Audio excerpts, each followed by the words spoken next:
Welcome to One Rake at a Time. I'm your host, Art Jones, and today for the show we're doing, we thought we'd start off at the Seminole Club. It's the new headquarters for One Rake at a Time.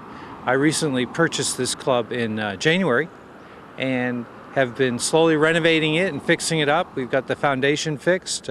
We fixed a problem with the roof. We've got all the windows opening and closing now, and we've got a little bit cleaned up inside, and we're working on the grounds. So come on, let's give you a tour and take a look at the Seminole Club.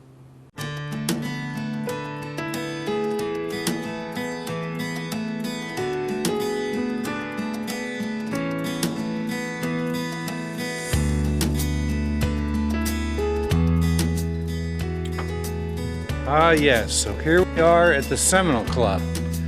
Oh wow, look at this building. Isn't this amazing? Look at all the woodwork. The ceilings in here are 15 feet high, and this is pretty much in the original condition that the building was built. This building was originally built as a community center, and as you can see, we've got the Kings Bay Rotary flag up in here, and over here we have the original piano that came with the building. And we look here, and it's from M.L. Price Music Company in Tampa, Florida, December 29th, 1927. How cool is that? And what a beautiful piano. We're going to, it's got real ivory keys in it, and it still kind of plays. And we're going to tune this up, and we've got a music committee in our Rotary Club, so we're going to put them to work on this piano and see if we can train the Rotarians for some new songs. And you can see we have other flag here with our four-way test of the things we think, say, and do. First, is it the truth? Second, is it fair to all concerned? Third, will it build goodwill and better friendships? And finally, will it be beneficial to all concerned? And that's just basically the cornerstone of Rotary. And that's also the foundation as to why we started the One Rake at a Time program here in Kings Bay. It's a service project. It's a way for Rotarians to give back to the community. Anybody can join us, and as you give back to the community, it seems like things just come full circle. And as you help others, you help yourself at the same time in the whole community. So this is a beautiful building here that is our new clubhouse, and you can see we'll take a little walk around it. But these are the original tables that have been in here for I'm not sure how many years, and there's just sort of a collection of chairs and such. We've got a beautiful fireplace over there that we've got the fireplace, we cleaned the chimney out, and we fixed the foundation underneath the fireplace because it was slowly cracking a little bit. It has a gas logs in there right now. We haven't quite got that hooked up yet, but we're thinking about that. But what a beautiful fireplace. And you can see what a magnificent building. It comes down here, and you can see we've kind of got an old serving kitchen here. And when we do Rotary lunch in here, we have it catered, and this is the serving kitchen. So it's just all original. Just kind of, you can see the generation of cupboards and stuff that were put in there. It's got modern bathrooms in the back there, and I'm really proud of this. Let me show the audience. We were working on this. These windows were all screwed shut, and I'm not sure if the camera's picking up there, but it's the old glass, and now we've got them so they all work. Whoa, see, look at that. These windows hadn't been opened in years, so we took them all apart. We put all new ropes on there and reconnected the weights, and we got them all working again. So the building is coming alive, and when this building fills with people at lunch, you can tell it's just happy for company. So here's some bumper stickers and stickers on the table here. This is for One Rake at a Time. If people get a chance to stop by and see us sometime for lunch at Rotary, we're here every Wednesday at noon, and you can pick up a bumper sticker or information on the project. And let's see, can we take a walk outside and take a look at the grounds? We purchased the lot next door to this building. This didn't come originally with the building, and the building property line was right up here along the edge of the building. So this piece of land here came up for sale, so we purchased this, and our plans out here is this is where we can put a tent up here. We can have more parking. Someone's going to have a wedding or something.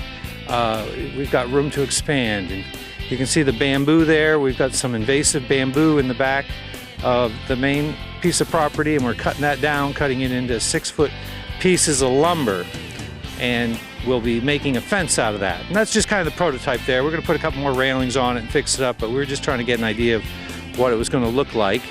And on the side of the building here, we built this ramp here temporary, but we're actually going to put a 10-foot deck out here, and so you'll be able to be inside and outside and have a little bit of dinings.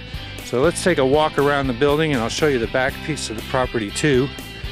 We had to take 5 large trees out of here. There's the remnants of one of the stumps there. That was a huge tree that was overhanging the building, was in danger, was diseased, was in danger of landing on the building. We had to bring in a 100-foot high crane to remove these trees. And you'll see coming this way, this is the bamboo that we're taking down. This is what's known as clumping bamboo. It's an invasive, doesn't belong in Florida, and it just was sort of taking it off.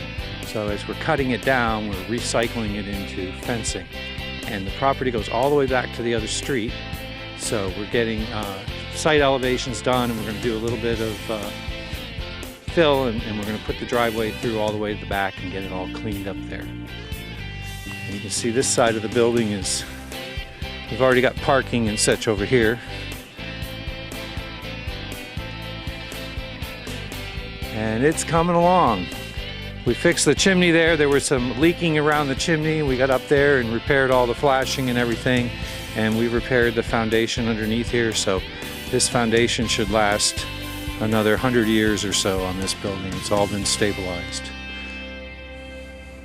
And that's the Seminole Club. So stay tuned and we'll be right back.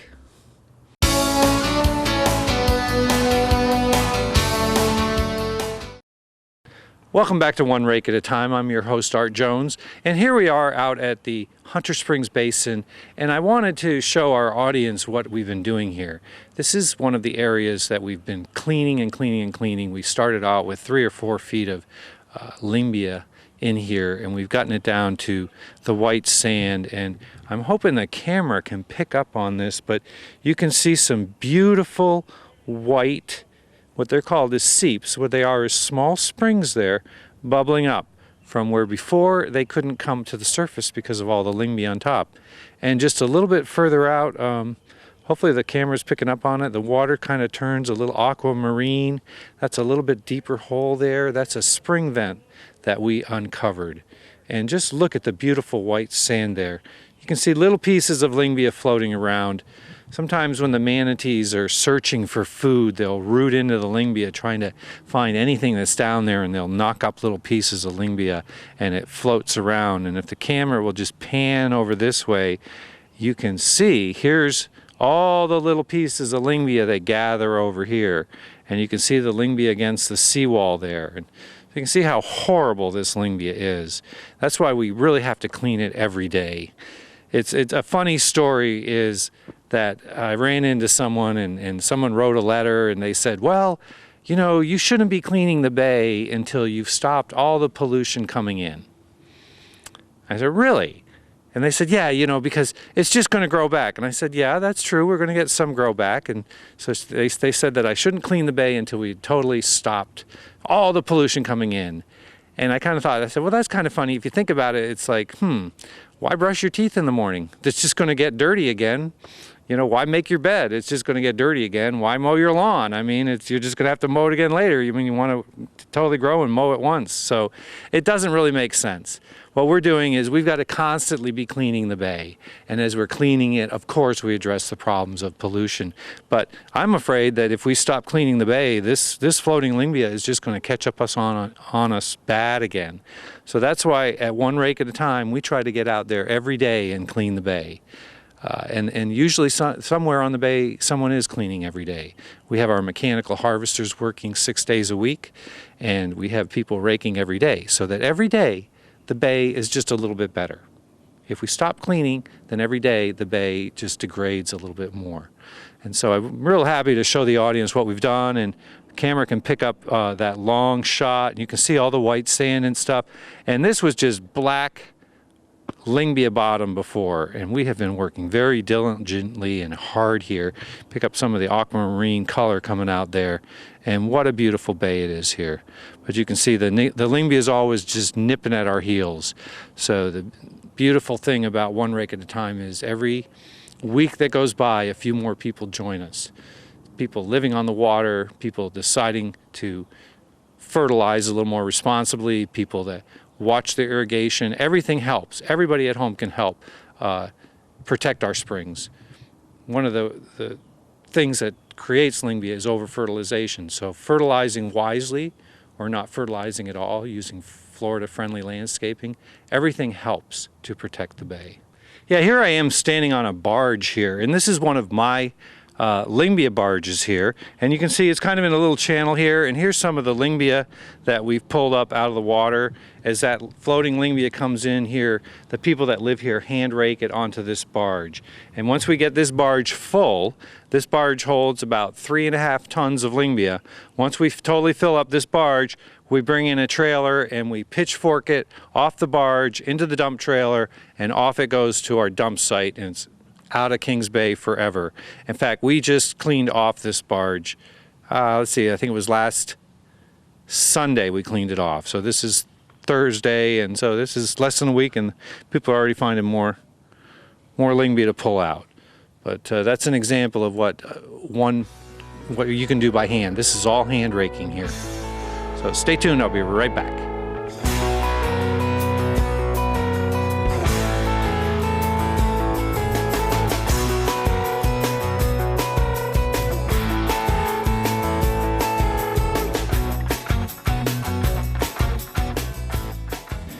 We're heading up one of the side canals at Hunter Springs, and we're coming up here, and you can see there's still a little bit of Lyngbya on the bottom, but you can also see the white sand where you could never see it before.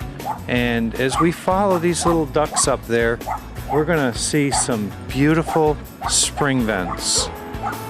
And right down there, see if the camera can catch it. Right down there, see there's where all the white shells are, and that's a spring vent that was underneath about 3 or 4 feet of Lyngbya. And so it's impossible to get all the Lyngbya. You know, it takes time. We're still going after it, but we have taken so much out of this canal. And look at this crystal clear water. Used to not be able to swim in here, and now the people who live here are able to swim in here again. It's just amazing. I just wanted the audience to see, and this is actually the first day of spring. We're filming on, yep, there's another spring right there, that white thing. Yep. You see the little white sand gathers around the springs. Yeah, this is March 21st, 2013. So we're filming on the first day of spring here, and we're just getting a record of how much more beautiful these canals look. Even though there's a little bit of Lyngbya on the bottom, it's a heck of a lot less than there was before. You can see the water clarity has greatly improved. It's just amazing the good work that our community can do between hand raking and using our little mechanical harvester to help us with some of the heavy lifting. See, there's another little spring vent over there. Yep, and then straight ahead. Yep, straight ahead there, Steve. Yep, see that? Yeah, look at the size of that spring there. There's 3 of them there. Call them the 3 brothers.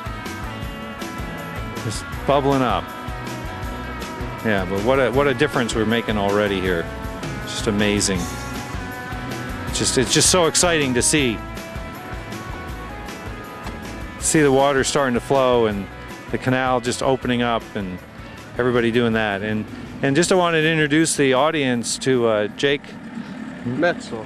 Yeah. I'm still learning how to say it. Yeah, nice to see everybody again. Yeah. Jake's been, Jake, you're what, 25 years old? 26, right. 25 years old, and he's one of our boat captains here, and he knows this canal just almost as good as his dad, if not better sometimes. Better than just about anybody here. Yeah, for sure. And he's done a lot of the work with our little harvest machine, and nobody gets more excited than Jake than me when he undiscovers a spring. He tells me about it, and he sends me a picture, and you can see a cap blow off of them. Yeah. It's amazing when you open one up. There's 3 or 4 feet of Lyngbya over it. You just pop the cap off, and that's the result. Yep. And there's a couple of more little, see those bright white things against the seawall there, Steve? Those are some more spring vents that have opened up. And the people that live here are very excited. They've called me up, and I came over and visited them one time, and they're like, Art, look at that, look at that. We've never seen that here before. It's a great thing. Yeah. People that live on the water are getting so excited. And then switch over here, and look at that. You've got actually a white beach. One of the things we've noticed is we're able to get some of the Lyngbya out of the middle of the canal. What's happening is we're getting slippage, or we're getting a slide where the stuff along the edges just naturally slides back down into the center. Because Lyngbya is kind of like a big gooey mess. And so the stuff that's on the bottom will start sliding. And you can see along the edge some of the floating Lyngbya. And so we're hoping to get back up here again and get some more cleaning done. And the whole key to the One Rake at a Time program is that we keep at it. We just keep at it. Look at all the fish there. Notice how all the fish are gathering with where there's clear. The fish activity in here has increased 200% since we started. Yeah. It's just incredible. And you're quite a fisherman, aren't you? That's right. I come out here as much as possible, and the bass fishings went from fish like this to fish like this. Yeah. Okay, so that tells the difference right there. Plus, the water's clear, so you can see them and get right on top of them when you throw. When we first started One Rake at a Time, we were cleaning up the swimming area for the kids. And as we started cleaning up the swimming area for the kids and making it nice for the kids to swim and learn more and more about Lyngbya, we realized that it was destroying the whole aquatic ecosystem. And so as we're taking it out for the kids, we're also improving fish habitat, and then we're also improving manatee habitat, because the manatees can't eat Lyngbya. And so it's kind of like a three-prong approach. We help the fish, the manatees, and the people. And the environment. And the environment. Yeah. Yeah, the whole environment in general. That's right. Yeah. All right, we're coming out onto the main area of the Hunter Springs Basin, and I think the camera's able to pick up on some of just the beautiful aquamarine water. Oh, it's blue out here. It's blue. It was never blue before. For a while it was blue years and years ago, but it hadn't been in recent time, and you're seeing the reflection off the bottom, and it's just amazing. This is one of the favorite areas for a lot of the tour boats to come, and for manatee viewing, and kayakers to come and enjoy the crystal clear water. We're trying to polish this Hunter Springs Lagoon up, so it will take some of the pressure off Three Sisters Springs. Quite often Three Sisters gets quite a crowd of people there because they're guaranteed clear water and manatees. And as we're cleaning up the Hunter Springs Basin, this is becoming very popular too, because they're pretty much guaranteed clear water and manatees here. And you can see along the shore how beautiful it is. And Jake's going to take us right up and show us some more of the spring vents we've been uncovering over here. Now, when you started here, Jake, how thick was some of the Lyngbya in here? This is pretty heavy stuff in here? It was 3 to 4 feet thick in most spots in the channel. It's 5, 6 feet. Yeah. There's still even more of it. Right. You haven't been able to reach it all, have you? Right. We can't get down deep enough. On the lowest of the low tide, there's still another 5 feet in the channel. Yeah, it's a challenge. Over this spring I'm fixing to show you, it's almost like there was 3 or 4 feet of stuff over it. I mean, my dad uncovered it. So. Yeah, this is you can see the swirl in the water there, Steve, right in front of that buoy. And when we uncovered it, I came out here the next night and caught a couple big catfish, about 15, 18-inch catfish, freshwater catfish, which is pretty rare up in here. Yeah. And in the last week alone, I've seen 7 stingray. So, got to tell you something, right? That's right. That's a good sign. It's a good sign when the fish start coming back. One of the challenges here is we have the tidal influence, so the tides tend to push some of the algae around. The good news is that where we started with 2 or 3 feet thick of algae, now we're down to just a couple of inches. So every little bit helps. We're going to be coming over the main spring in another minute or so here. Yep, yeah, you can see the swirl in the water there. Big old swirl and that beautiful aquamarine color. Yeah, it is. A lot of divers swim down in this spring. And look at it straight ahead. The beach is all white again. We have worked so hard in this basin. It's just amazing. You can see beaches where there was just nothing but Lyngbya muck before. And you see here's some happy kayakers launching off the beach. A couple of little kids in the water. How beautiful is that? Like I say, that's why we started this project, for these little kids like this. We saw them swimming in that nasty Lyngbya and we're like, let's see if we can clean out an area for them. Yeah, look at that aquamarine color. It's just white sand now. 6 months ago, I was getting stuck coming through here in a canoe. Yeah, I remember the last time we filmed here, it was dark. You couldn't. Where we've been is white sand bottom. And the water is just totally cleared up. Anywhere it's purple, that's still streaks of Lyngbya.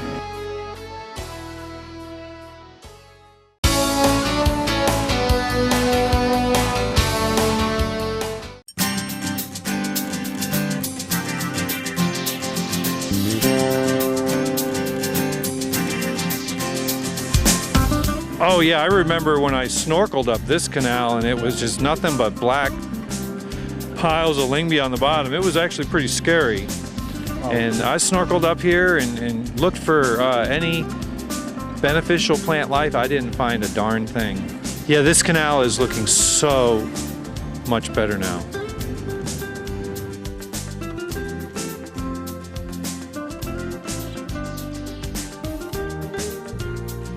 I know it's been so tricky when these guys have been working out here, because they live right here on the water, and it's their equipment. So when there's a super low tide, they're out there doing there. And quite often it's just a 2 or 3 hour window where they're able to get some of these spring vents uncovered. On the lowest tide that I ever saw in here, there's still 5 feet in the end of this canal that I could get to with our machine. Yeah. I mean, and that was when it was.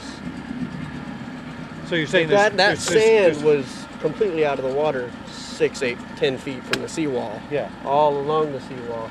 And there was still 5 feet right here. 5 feet deep water. 5 feet of muck. Of muck that you couldn't reach. No, you did reach. I reached it, but it's just incredible the amount that's down there. Yeah, this was really a clogged up canal. Yeah.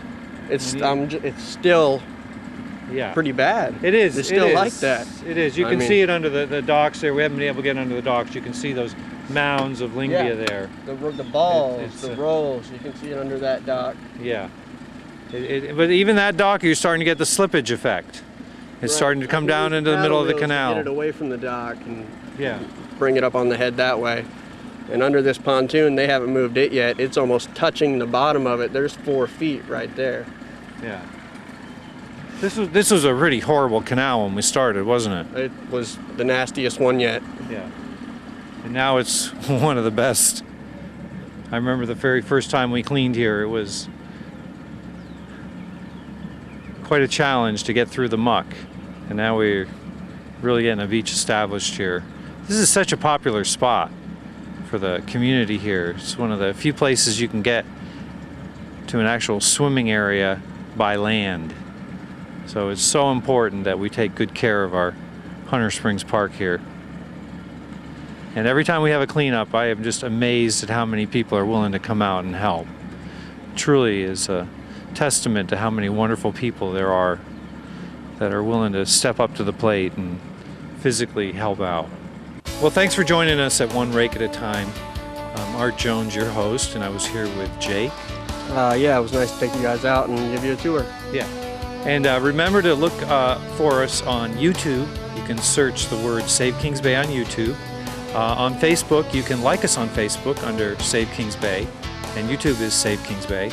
And also, we have a website at savecrystalriver.com. And so, watch for us next week. We'll be back, and see you soon. Thanks for joining us.